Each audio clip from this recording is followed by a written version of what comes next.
Et nous sommes de retour au plateau pour la suite de cette émission. Nous abordons notre troisième sujet. Nous parlons du Burkina Faso et de l'attaque de Barça Logo. Le secrétaire général de l'ONU exprime sa solidarité avec les autorités. Le secrétaire général de l'Organisation des Nations Unies, Antonio Guterres, a exprimé sa solidarité avec les autorités de la transition au Burkina et a condamné cette attaque qui est intervenue ce week-end au Burkina Faso, à Barça Logo, dans la province du Samatenga, dans le centre-nord du Burkina Faso. Une attaque très meurtrière avec un bilan toujours mitigé. On attend toujours les chiffres officiels puisque dans la foulée chacun y va avec ses chiffres. On sait que l'attaque a été en tout cas meurtrière et visée. Plusieurs civils ont perdu la vie dans cette attaque. Barça Logo, c'est également une localité qui accueille des réfugiés. On pourrait déjà imaginer les conséquences d'une telle attaque intervenue, comme je le disais, ce week-end. Face à donc l'ampleur de cette attaque, l'Organisation des Nations Unies, elle a condamné à travers la voix de son secrétaire général. D'autres organisations également, comme l'Union africaine, l'Union européenne, entre autres, ont également condamné cette attaque. Nous en parlons avec nos invités. Je commence par vous, Germain Sossou. Le Burkina Faso a subi une nouvelle fois une attaque très meurtrière et la condamnation, bien les condamnations viennent de partout. Oui, il ne faut pas dire le Burkina Faso, il faut dire le peuple africain. D'abord, donc, je voudrais présenter mes condoléances à prime abord au Burkina Faso et à tout le peuple africain. Parce que ce qui se passe actuellement, c'est devenu vraiment une pandémie, je dirais une tragédie. Et comme vous l'avez dit, aujourd'hui on ne connaît pas les vrais chiffres, mais on sait que ce fut vraiment un carnage. À partir de cet instant-là, nous venons donc de franchir un seuil insupportable. Et donc tout à l'heure, je crois que nous avions anticipé en parlant de ce problème-là. Il urge qu'aujourd'hui, nous puissions taire nos divergences. Parce que je sais qu'au Burkina, les autorités de la transition font face à ce problème. Mais ce que je n'ai pas compris, c'est qu'il y ait des attaques antérieures qui ont amené le déplacement massif des populations pour s'agglutiner à un endroit et qu'on n'ait pas pris des dispositions pour les protéger. Je sais que les autorités font leurs efforts quand même, mais à partir du moment où les gens sont venus rester dans un endroit où ils étaient tellement nombreux, il fallait, par rapport au mode opérationnel, opératoire de ces personnes-là, il fallait prendre des dispositions pour sécuriser la zone. Mais franchement, je ne sais pas si c'est la vidéo que moi-même j'ai vue, mais c'est vraiment un carnage. Parce que vous savez qu'autour de cette histoire, beaucoup de pays ont fait le choix de ne pas communiquer. Et donc, ces djihadistes le font à leur place. C'est-à-dire qu'aujourd'hui, les djihadistes, même quand ils se déplacent, même ils tiennent les éléments de communication. Mais ils ne communiquent pas, ils font de la propagande. Ils font de la propagande, même ils filment et ils diffusent ça sur les réseaux sociaux.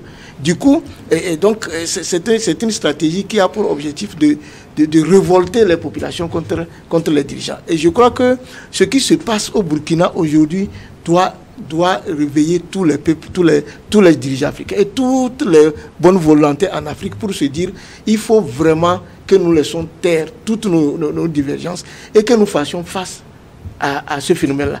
Parce que qui dit le Burkina, dit le Bénin, dit le Togo.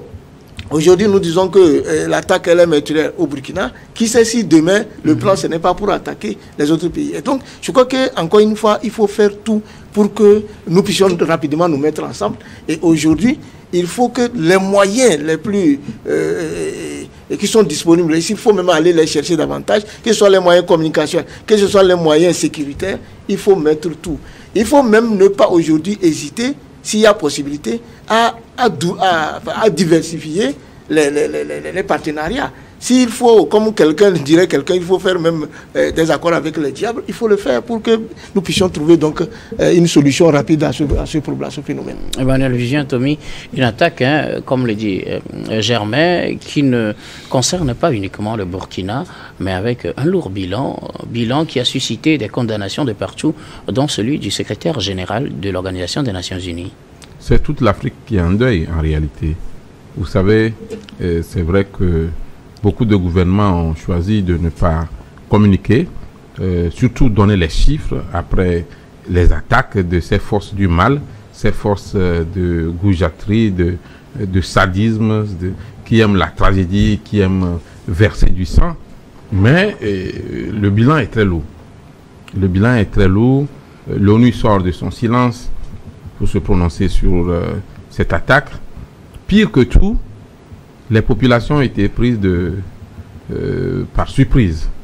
Surprise tellement que on dirait ce qui s'est passé peut-être en Guinée. On a rassemblé la foule et puis on tire sur la foule. Mais ici, c'est les populations qui ont été conseillées par les forces de défense et de sécurité, suivant les informations, à aider tout en creusant des tranchées pour justement barrer la voie au passage de ces attaquants, ces djihadistes, ces forces du mal, ces terroristes.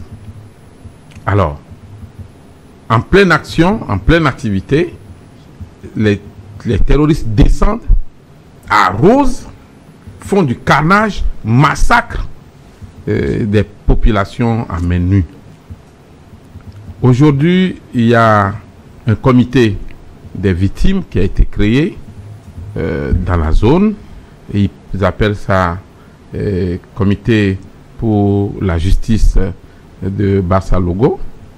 Et les chiffres sont vraiment terribles et terrifiants.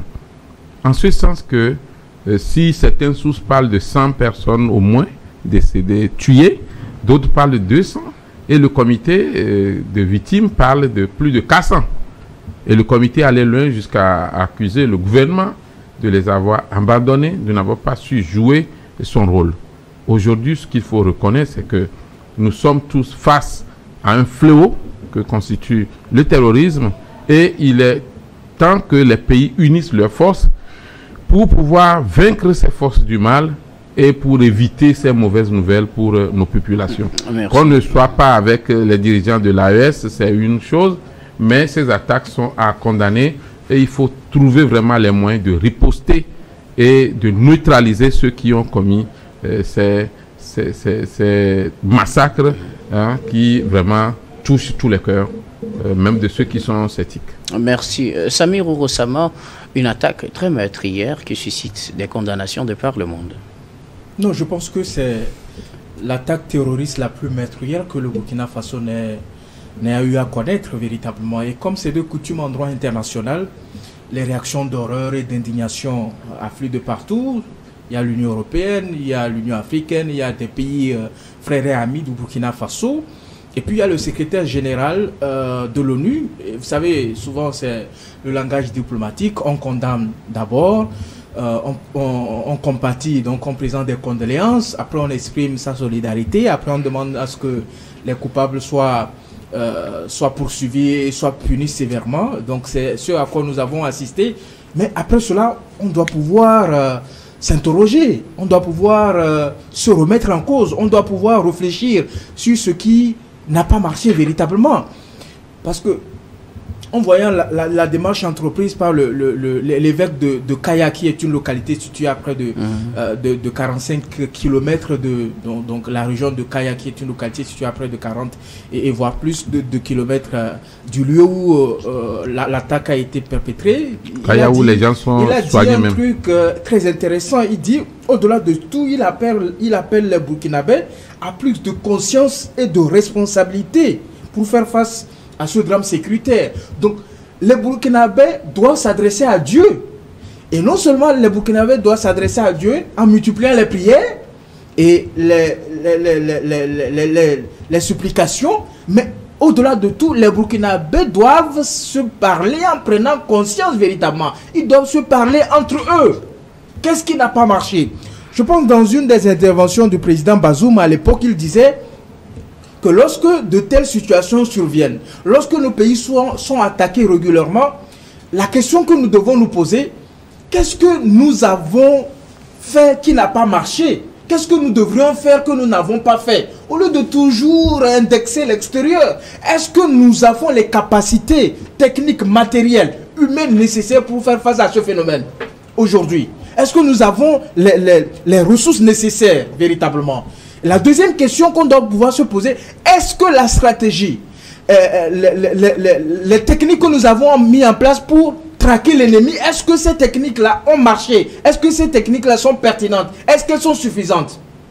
Ben, sauf que la situation là, elle est déplorable parce que ces militaires-là qui sont à la tête de ce pays, qu'est-ce qu'ils ont reproché aux anciens régimes démocratiques, légitimes, légaux? Qu'est-ce qu'ils ont reproché à ces régimes? De ne pas œuvrer davantage à ce qu'ils puissent ramener la paix sur le territoire national. Aujourd'hui, ils sont en train de montrer leurs limites et ils doivent reconnaître que les stratégies qu'ils mettent en place, les moyens qu'ils mettent en place ont montré leurs limites véritablement et dire qu'en réalité, ils doivent pouvoir repenser la lutte contre le terrorisme véritablement dans cette partie du... Aujourd'hui, ce n'est plus le centre-nord du Burkina Faso qui est touché. Il y a l'Est qui est touché, il y a l'Ouest qui est touché. Si nous ne faisons pas, si nous n'agissons pas aujourd'hui, si les Burkinabés ne se lèvent pas véritablement, je pense que le Burkina sera en proie véritablement dans toute sa totalité au terrorisme. Parce que il faut qu'on se dise les vérités véritablement. Parce qu'aujourd'hui, quand vous regardez un peu, comment est-ce qu'on peut comprendre? Et là aussi, je rejoins le président Bazoum, qui était contre cette histoire de VDP. Comment vous pouvez pousser les civils et par contrainte véritablement? Et vous savez que l'ennemi est à 5 km de là où vous demandez aux populations de creuser les tranchées. Et vous les militaires, vous êtes là à les superviser. Vous-même, vous foutez quoi véritablement sur le terrain? Quel est votre rôle? En réalité, je pense que c'est les militaires qui doivent veiller à la sécurité et à la stabilité des populations. Ce n'est pas les populations de veiller à cela tant que les militaires sont là. Et ce qui est encore plus intéressant, je vais finir par là, le président burkinabé, M. Ibrahim Traoré, le capitaine Ibrahim Traoré, il nous a vanté de tous les mérites, qu'ils ont doublé les capacités matérielles de l'armée burkinabé, ils ont doublé l'effectif.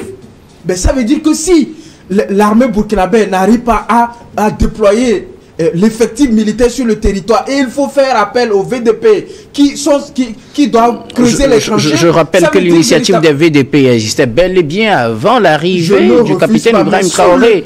Il n'en est pas l'initiateur. Vous savez que l'ennemi est à 2 pas de là où vous êtes. Qui sont ceux qui doivent prendre le devant? Ce sont les militaires. Ça veut dire que la stratégie qu'ils nous ont présentée, qu'ils ont vantée à travers le monde, a montré ses limites. Et les militaires doivent reconnaître qu'ils ont fauté à un moment donné et repenser la lutte. Et j'ai toujours l'habitude de le dire, la mutualisation des moyens, la mutualisation des effectifs. C'est à ce titre-là que nous arriverons à bout du terrorisme qui sévit non seulement les pays du Sahel, mais également les pays de la côte, notamment le Togo, le Bénin et le Ghana. J'en passe. Alors, Germain... Rapidement, pour dire que tout ce que dit mon ami Samir, je lui ai dit tout à l'heure qu'il ne faut plus voir le Burkina. Il ne faut plus voir le Burkina. Je suis heureux de là où il a chuté. Il ne faut plus dire, mais le Burkina, vous avez fait ceci, ça n'a pas marché. Nous sommes en face d'un fléau qui risque de détruire tout le continent africain. Il s'agit de mutualiser, je suis d'accord. Il faut sortir dans l'incrimination.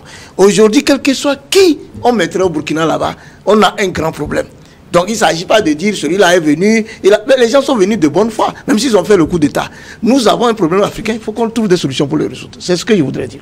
Oui. Oui. Moi, je voulais juste ajouter que, en réalité, on n'a pas besoin, chaque fois qu'on reçoit un appui militaire, du matériel militaire, de montrer que voilà, le Burkina vient de se doter de tel. On nous a même présenté des drones. On nous a dit qu'on a des drones maintenant. On a même la possibilité de faire la surveillance satellitaire. Alors, comment est-ce que ça se passe que les populations soient toujours prises par le dos et que on n'arrive pas à réagir? On n'entend pas là plutôt en train de faire quelque chose, c'est-à-dire s'interroger sur les causes, de trouver des solutions, Vivien. Écoutez, il faut analyser les causes justement pour penser aux approches de solutions. La première chose, c'est que effectivement, il faut reconnaître ses limites. On a besoin de l'autre, c'est important. Ensuite, impliquer la population, c'est une bonne chose. Mais l'impliquer à quel degré? Parce que là, à Bassalogo, on nous dit que la population a été forcée, entre guillemets, de creuser des tranchées. Bien sûr, puisque c'est le comité... nous rappelons qu'il y a une version officielle qui ne dit pas cela, même si elle n'a pas donné... Le comité des victimes a encore précisé cela. La population, il y a les vidéos aussi. Et puis, je rappelle aussi à ce niveau que les djihadistes, les terroristes ne font pas de la communication, ils font de la propagande, tout cru. C'est-à-dire qu'ils se filment en train de faire leur massacre et ils essaient de jouer sur effectivement la sensibilité, la susceptibilité des citoyens et d'agir pour que les citoyens se révoltent contre ceux qui sont au pouvoir. Aujourd'hui, les forces de défense et de sécurité doivent bénéficier encore plus de l'appui de la population locale. En matière d'information, il faut aider les forces de défense à pouvoir vaincre le terrorisme en donnant les bonnes informations. Il y a des jeunes aujourd'hui qui continuent par travailler en sourdine, qui continuent par travailler en cachette avec les forces terroristes. Les jeunes qui viennent attaquer ne sont pas tous des étrangers au Burkina Faso. Il y a des Burkinabés qui sont dans le lot de ceux qui sont souvent attrapés ou attaqués ou tués ou neutralisés lors de ces attaques.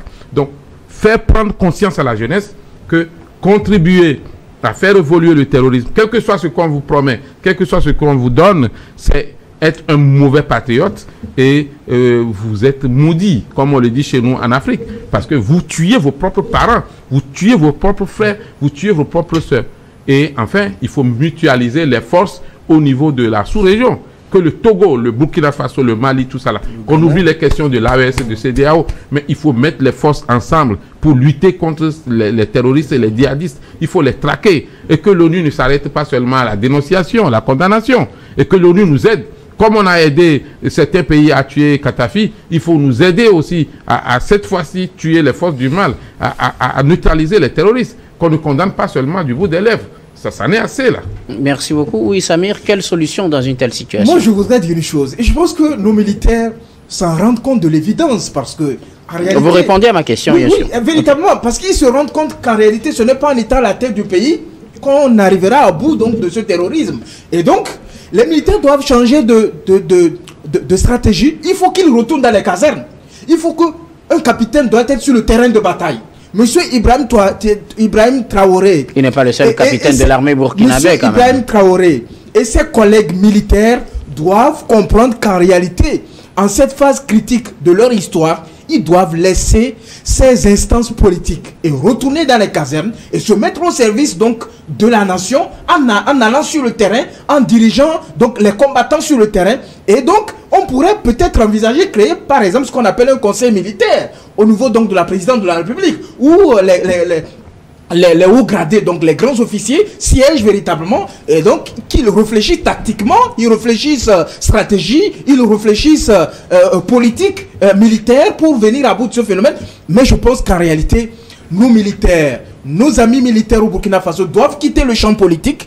Ils doivent rester, ils doivent se consacrer à la lutte. Et se consacrer à la lutte donc contre le terrorisme. Ils doivent laisser la propagande qu'ils sont en train de faire en réunissant dans les palais les populations pour avec le palais, des discours, haranguer les foules. Merci beaucoup, Samir. Le contexte Sankara n'est pas le même contexte aujourd'hui. Merci beaucoup. Et nous devons travailler à ce que les populations Burkina Faso, comment l'appelle-t-on, vivent dans la paix. Et tout cela. Malheureusement, le temps est contre nous. On ne pourra pas continuer. Merci en tout cas pour vos interventions. Je reprends pour paraphraser ces propos du capitaine Traoré qui exprime cette idée selon laquelle le plus clair de sa vie ou de son temps, il le passe à préparer et à faire la guerre, qu'il soit président du donc il n'a qu'à quitter la fonction de président de la République. En tout cas, c'est justement en tant que président qu'il le dit. Merci beaucoup à vous tous pour vos contributions. Nous allons marquer une nouvelle pause et on revient tout à l'heure pour la dernière partie de cette émission. Dernière partie que nous allons bien évidemment consacrer au Togo.